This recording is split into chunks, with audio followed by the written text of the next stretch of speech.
Hello friends, स्वागत है आपका हमारे चैनल द ट्विटर अभिषेक में।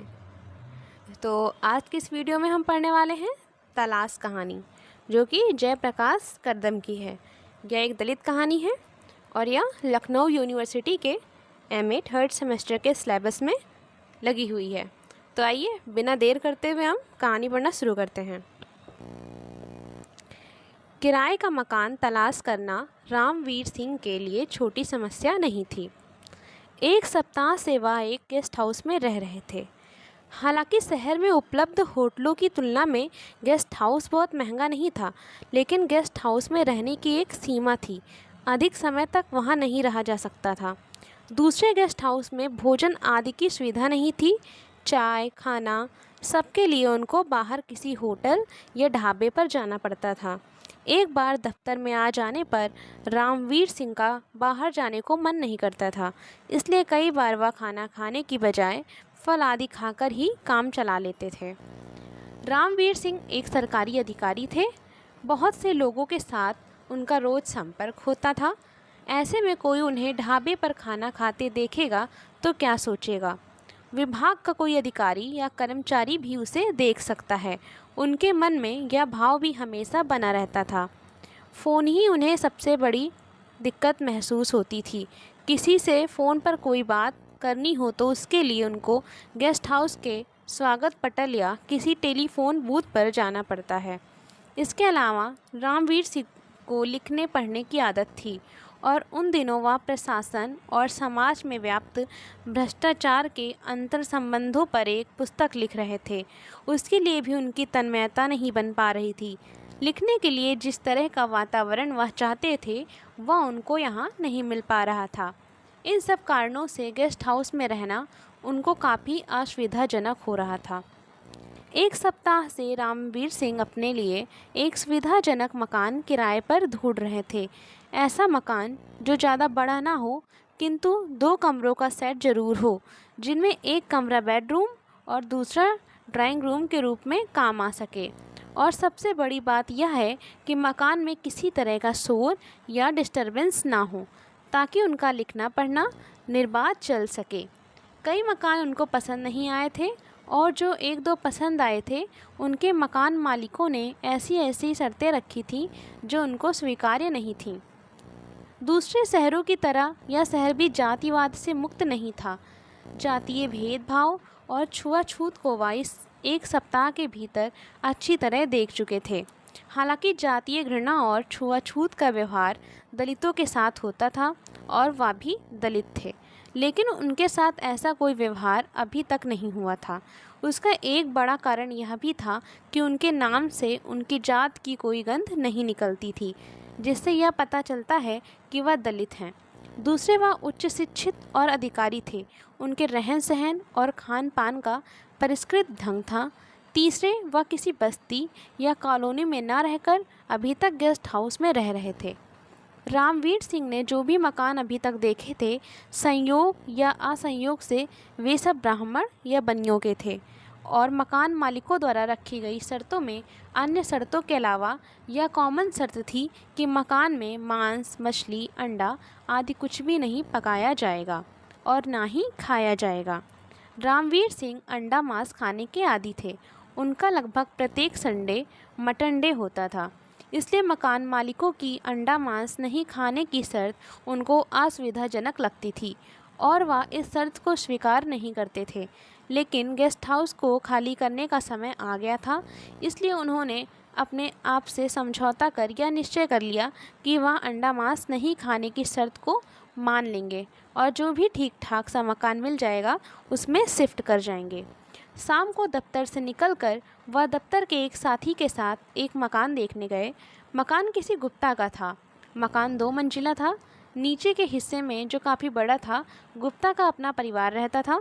ऊपर की मंजिल पर 2 कमरे, रसोई, गुसलखाना और शौचालय था।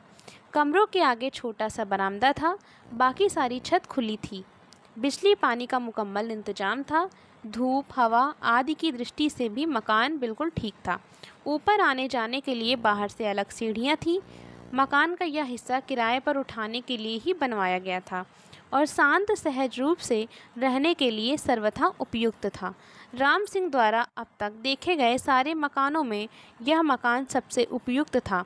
उनको मकान पसंद आ गया था। उन्होंने तुरंत हामी भर दी, मकान मुझे पसंद है। दूसरे मकान मालिकों की तरह गुप्ता ने भी बात पक्की करने से पहले रामवीर सिंह से उनके बारे में सामान्य जानकारियाँ ली। आपका नाम क्या है? गुप्ता का पहला सवाल था। मुझे आरवी सिंह कहते हैं, रामवीर सिंह ने जवाब दिया। आप कहाँ के रहने वाले हैं? गुप्ता ने दूसरा सवाल किया। मैं बुलंदशहर ज़िले का रहने वाला हूँ, रामवीर सिंह ने कहा। सिंह साहब, आप क्या करते हैं? गुप्ता ने अगला सवाल किया। मैं व्यापार का अधिकारी हूँ, रामवीर सिंह ने बताया। व्यापार कर का नाम सुनते ही गुप्ता का बात करने का ढंग बदल गया। पहले जहाँ वह मकान मालिक के दम्भ के साथ बात कर रहा था, अब रामवीर सिंह को अदब से साहब संबोधित कर बहुत विनम्रतापूर्वक बातें करने लगा। मकान में आपको कोई तकलीफ़ नहीं होगी साहब, ना किसी तरह का कोई डिस्टरबेंस होगा। यदि किसी चीज़ की कोई कमी दिखाई देती हो तो बता दें, मैं तुरंत पूरी करवा दूंगा। गुप्ता के हाव भाव और बातचीत के ढंग से रामवीर सिंह ने सहज ही भाप लिया कि गुप्ता क्यों साहब कहकर इतनी इज्जत दे रहा है। उन्होंने समझ लिया कि यह व्यापारी है, इसलिए यह कर निर्धारण में लाभ पाने के लिए देर सवेर मदद करने को कहेगा, किंतु तब का तब देखा जाएगा। यह सोचकर उन्होंने गुप्ता का मकान किराए पर लेने का मन बना लिया। कितना किराया होगा मकान का? रामवीर सिंह ने पूछा। किराए की क्या बात है साहब, आपका मकान है, आप ठाठ से रहें, गुप्ता ने कहा। फिर भी जो वाजिब समझते हैं वह बताइए। पहले वाले किराएदार से भी तो आप कुछ लेते होंगे, रामवीर सिंह ने कहा। पहले की बात छोड़िए साहब, वह 300 रुपये महीने देते थे, बिजली पानी अलग, लेकिन आपको जो उचित लगे वह दें। पिछले किराएदार का हवाला देकर गुप्ता ने प्रकारांतर से किराया बता दिया। रामवीर सिंह को मकान का किराया कुछ ज़्यादा लगा था, लेकिन उनको मकान लेना था और यह मकान उन्हें उपयुक्त लगा था, इसलिए उन्होंने गुप्ता द्वारा बताए गए किराए पर मकान लेने की सहमति दे दी। तब ठीक है, उतना ही किराया मैं भी दे दूंगा। गुप्ता के लिए इससे अच्छी और क्या बात हो सकती थी कि रामवीर सिंह उसके बताए किराए पर मकान लेने के लिए तैयार हो गए थे। वह तुरंत बोला, उसकी तो कोई बात ही नहीं है साहब, मकान आपके लिए है, आप जब चाहें इसमें शिफ्ट कर सकते हैं। आप बता देंगे किस दिन आपको शिफ्ट करना है, तो मैं एक बार और इसकी ठीक से साफ़ सफाई करवा दूंगा आपके आने से पहले। रामवीर सिंह भी देर करने की स्थिति में नहीं थे। उन्होंने गुप्ता से कह दिया, आप सफाई करवा दें, मैं कल ही शिफ्ट करूंगा। गुप्ता ने आश्वस्त किया, बहुत अच्छी बात है साहब, कल सुबह को ही इसकी सफाई हो जाएगी। आप जब भी आएंगे आपको मकान एकदम साफ मिलेगा। मकान तय हो गया। रामवीर सिंह ने राहत की सांस ली। तब ठीक है गुप्ता जी, अब हम चलते हैं, कल शाम को मैं अपना सामान लेकर आऊँगा, रामवीर सिंह ने कहा और सीढ़ियाँ उतरकर मकान से बाहर आ गए। उनका साथी और गुप्ता भी उनके पीछे पीछे सीढ़ियाँ उतर आए। अगले ही दिन रामवीर सिंह ने गेस्ट हाउस से अपना सामान उठाया और गुप्ता के मकान में शिफ्ट कर दिया। रामवीर सिंह यहाँ पर अकेले थे। उनका परिवार बुलंदशहर में ही रहता था। उनका दफ्तर 10 बजे लगता था। सुबह को वह नाश्ता करके 9:30 बजे घर से निकल जाते और शाम को 6-7 बजे के बाद लौटते। वह सीधे सीढ़ियाँ उतरते और सीधे चढ़ जाते। गुप्ता के परिवार या आसपास में अन्य किसी के साथ बहुत ज़्यादा वास्ता वह नहीं रखते थे। आते जाते यदि गुप्ता से उनका आमना सामना हो जाता तो गुप्ता बहुत विनम्रता और अदब के साथ झुककर उनको नमस्ते करता और गर्मजोशी से पूछता, किसी प्रकार की कोई दिक्कत तो नहीं है साहब? कोई भी कमी या दिक्कत हो तो बताइएगा, आपको किसी प्रकार की भी असुविधा नहीं होनी चाहिए। रामवीर सिंह भी उतनी ही गर्मजोशी के साथ मुस्कुराकर उसकी नमस्ते का जवाब देते और कहते, नहीं, मैं बहुत मज़े में हूँ, किसी तरह की कोई दिक्कत नहीं है। घर से थोड़ी दूर ही सड़क के आखिरी छोर पर मंदिर था। रोज़ सुबह शाम वहाँ पूजा अर्चना करने वालों की भीड़ लगी रहती थी। हालांकि मोहल्ले के अधिकांश लोगों के घरों में छोटे छोटे मंदिर थे और उनमें अपने आराध्य देवी देवताओं की मूर्तियाँ रखकर उनके आगे धूप अगरबत्ती जलाकर वे उनकी पूजा करते थे। लेकिन मोहल्ले के मंदिर में भी वे नियमित रूप से जाते थे। मोहल्ले भर के स्त्री पुरुष मंदिर में पूजा प्रार्थना के लिए जाते थे। प्रतिदिन मंदिर जाना गुप्ता का भी नित्य नैमित्तिक धर्म था।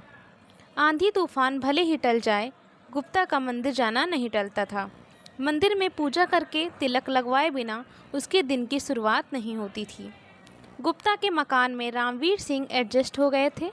दोपहर का खाना वह बाहर खाते थे, लेकिन सुबह का नाश्ता और शाम का खाना वह खुद बनाते थे। शुरू में कुछ दिन तक घर में झाड़ू लगाने और बर्तन धोने का काम उन्होंने खुद किया था, लेकिन इस बीच एक दो बार ये काम करते हुए अचानक साथी अधिकारियों के आ जाने पर उन्होंने शर्म का अनुभव किया। उनके साथियों ने भी उनको टोका कि कोई काम वाली लगा लो, और उन्होंने घर में कूड़ा उठाने के लिए आने वाली सत्तों से कहकर रामवती को बर्तन और घर की सफाई के लिए रख लिया था। गुप्ता की पत्नी को जल्दी ही इस बात का पता चला कि रामवीर सिंह रामवती से घर की सफाई करवाते हैं। उसने तुरंत यह बात शिकायती स्वर में गुप्ता के कानों में डाली, सुनो जी, ये आरवी सिंह रामवती से घर की सफाई करवाता है। सुनकर गुप्ता को भी यह बात अच्छी नहीं लगी। उसे एकाएक इस बात पर यकीन नहीं हुआ। वह अपनी पत्नी से बोला, क्या कह रही हो तुम? भला एक सभ्य, शिक्षित और अफसर आदमी रामवती जैसे औरत से अपने घर की सफाई क्यों करवाएगा? लेकिन उसकी पत्नी ने अपनी बात को पुष्ट किया, मैं सही बात कह रही हूँ जी। पहले तो मुझे भी यकीन नहीं आया था इस बात पर, लेकिन मैंने खुद रामवती को सुबह शाम जीना चढ़कर ऊपर आते जाते देखा है और उससे पूछा है। उसने बताया है कि वह सफाई का काम करती है। अपने पत्नी के मुंह से यह बात सुनकर गुप्ता कुछ सोच में पड़ गया। गुप्ता को चुप देखकर उसकी पत्नी ने उसे टोका, देखो जी, चुप रहने से काम नहीं चलेगा। आरवी सिंह से कह दो वह रामवती से सफाई करवाना बंद कर दे। हम अपने घर को। गुप्ता ने जैसे सोच विचार पूरा कर लिया था, उसने अपना मुंह खोला, लेकिन यह ठीक नहीं होगा। तो फिर गुप्ता की पत्नी ने प्रश्नसूचक दृष्टि से उसकी ओर देखा। आरवी सिंह एक अफसर हैं, उससे कई काम पड़ सकते हैं, इसलिए उसको इस तरह से कहने की बजाय दूसरे तरीके से हैंडल करना पड़ेगा। गुप्ता ने समझाने की कोशिश की।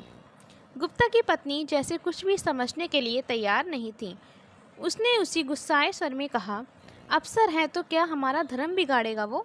ज़रूरत पड़ने पर जिसके मुंह पर चांदी का जूता मारोगे वो ही काम कर देगा। फिर आरवी सिंह का मुंह हाथ में लेने की क्या ज़रूरत? गुप्ता ने अपनी पत्नी को समझाना जारी रखा और बोला, मुंह हाथ में लेने की बात नहीं है। 2-4 दिन के लिए तुम अपना मुंह सी लो और किसी से इस बात का जिक्र मत करो। मैं इस बीच कोई ना कोई रास्ता निकाल लूँगा। हो सकता है कि खुद आरवी सिंह को रामवती के बारे में पता चल जाए और वह उससे सफाई करवाना बंद कर दें। गुप्ता की इस बात में उसकी पत्नी को कुछ दम लगा या नहीं, किंतु वह गुप्ता की बात मानकर फिलहाल चुप हो गई थी। रामवीर सिंह ने महसूस किया कि खाना आदि बनाने में उनका बहुत सारा समय लग जाता है। उन्हें इस समय को बचाकर पुस्तक लिखने में लगाना चाहिए। मन में यह विचार कर उन्होंने किसी काम वाली से खाना बनवाने का निश्चय किया, लेकिन खाना बनाने वाली कहाँ से ढूंढें? कई दिन वह इस विषय में सोचते रहे। पहले उन्होंने सोचा गुप्ता से कह देता हूँ, वह कोई इंतजाम करवा देगा, लेकिन तभी उनका ध्यान रामवती पर गया और उन्होंने सोचा सफाई का काम तो वह करती ही है, क्यों ना खाना भी इससे ही बनवा लिया जाए। यदि रामवती खाना बनाने को तैयार हो जाए तो फिर 2 काम वाली रखने की क्या ज़रूरत है? अलग से दूसरी काम वाली रखने की बजाय रामवती को ही और थोड़े ज़्यादा पैसे दे दिए जाएं तो क्या बुरा है? यह दोनों के लिए ठीक रहेगा। यह सोचकर उन्होंने रामवती से बात की। रामवती, क्या तुम मेरा खाना भी बना सकती हो? रामवती को एक अतिरिक्त काम मिल रहा था। अपनी आर्थिक तंगी के चलते उसको पैसों की ज़रूरत भी थी। उसने तुरंत हाँ कर दी। हाँ, मैं बना देंगी साहब। तब कल से ही शुरू कर दो, उन्होंने रामवती से कहा। ठीक है साहब, रामवती ने कहा और अगले दिन से रामवीर सिंह का खाना बनाना शुरू कर दिया। रामवती से खाना बनवाते हुए रामवीर सिंह को अभी 2 दिन ही हुए थे कि गुप्ता की पत्नी को इसका पता चल गया और उसने गुप्ता से कहा, देखो जी, अब पानी सर के ऊपर से गुजरने लगा है, अब बर्दाश्त नहीं होगा। गुप्ता सहसा अपनी पत्नी के गुस्से के कारण को नहीं समझ सका। उसने पूछा, लेकिन क्या बर्दाश्त नहीं होता? आप कुछ बताओ तो सही। गुप्ता की पत्नी पूरी तरह गुस्से में भरी थी। गुप्ता के इतना कहते ही फट सी पड़ी। अब तक तो आरवी सिंह केवल सफाई ही करवाता था रामबती से, अब उससे खाना भी बनवाने लगा है। किचन में स्लैब, नल, हर चीज़ को हाथ लगाती होगी वह। यह बात सुनकर गुप्ता को झटका सा लगा, लेकिन उसने संयम से काम लिया और अपनी पत्नी से बोला, तुम चिंता मत करो, मैं आरवी सिंह से इस बारे में बात करूँगा। अगले दिन सुबह को ऑफिस जाते समय ही गुप्ता ने रामवीर सिंह को टोक दिया, साहब आप रामबती से खाना बनवाते हैं? हाँ, रामवीर सिंह ने कहा और पूछा, कुछ हुआ है क्या? नहीं, हुआ तो कुछ नहीं है साहब, पर अच्छा रहेगा यदि आप रामबती की बजाय किसी और से खाना बनवाओ। गुप्ता ने विनयपूर्वक अपना सुझाव रामवीर सिंह के समक्ष रखा। रामवीर सिंह कुछ समझ नहीं पाए कि गुप्ता रामबती से खाना नहीं बनवाने के लिए क्यों कह रहा है। उन्होंने जानना चाहा, क्यों रामबती में क्या कमी है? वह खाना बना देती है तो इसमें क्या गलत है? गलत है साहब, तभी आपसे कह रहा हूँ कि आपको रामबती से खाना नहीं बनवाना चाहिए। गुप्ता ने फिर अपनी बात पर बल दिया। गुप्ता की बात का रहस्य रामवीर सिंह की समझ में नहीं आ रहा था। उन्होंने जोर देकर पूछा, लेकिन क्यों? आप नहीं जानते साहब, रामबती चूहड़ी है। एक चूहड़ी से खाना बनवाएंगे आप? मांस, मछली, पता नहीं क्या क्या खाती है। मुझे तो सोच कर ही घिन सी आ रही है। और वह रसोई घर के अंदर घुसकर सब चीज़ों को छुएगी। गुप्ता ने रहस्य पर से पर्दा हटा दिया।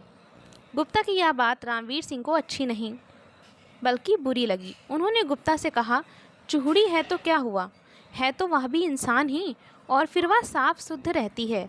लेकिन रामवीर सिंह की इस बात का गुप्ता पर कोई असर नहीं पड़ा। उसने कहा, इंसान तो सब है साहब, पर इंसान में भेद होता है। सब इंसान बराबर नहीं होते। हजारों साल से समाज में यह भेद बना हुआ है। समाज के अनुसार चलना पड़ता है साहब। समाज जिन बातों को मानता है, हमको भी वे बातें माननी पड़ती हैं। यदि मोहल्ले में यह बात चल गई कि हमारे घर में अंदर चूहड़ी खाना बनाती है तो मुसीबत हो जाएगी साहब। लेकिन खाना तो उससे मैं अपना बनवाता हूँ। जब मुझे कोई ऐतराज़ नहीं है तो किसी और को क्या दिक्कत होगी? रामवीर सिंह ने प्रश्नसूचक दृष्टि से गुप्ता की ओर देखा। ठीक है, खाना आप बनवाते हैं साहब, पर मकान तो मेरा है। एक चूहड़ी के प्रवेश करने से रसोई घर अपवित्र होता है मेरा तो। गुप्ता के इन शब्दों में उसका मालिक होने का दंभ उभर आया था। रामवीर सिंह को गुप्ता का जवाब बहुत अटपटा लगा। वह बोले, आपकी बात कुछ जस्ट नहीं रही मुझको तो गुप्ता जी। हमें इस तरह की बातें नहीं सोचनी चाहिए। ये बातें बहुत पुरानी हैं और पीछे छूट चुकी हैं। हमारा संविधान जिससे हमारा देश चलता है, उसकी नज़र में सब बराबर हैं। कोई किसी से छोटा बड़ा या छूत अछूत नहीं है।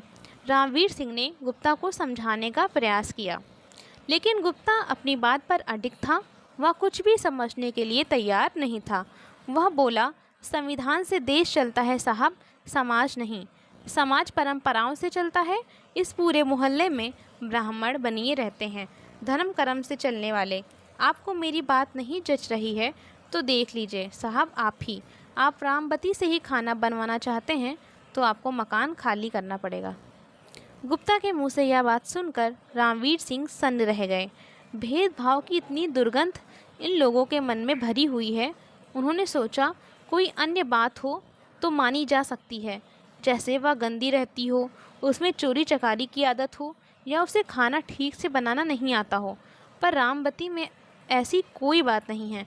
वह खाना बनाने में कुशल, एक निहायत सुशील और ईमानदार महिला है।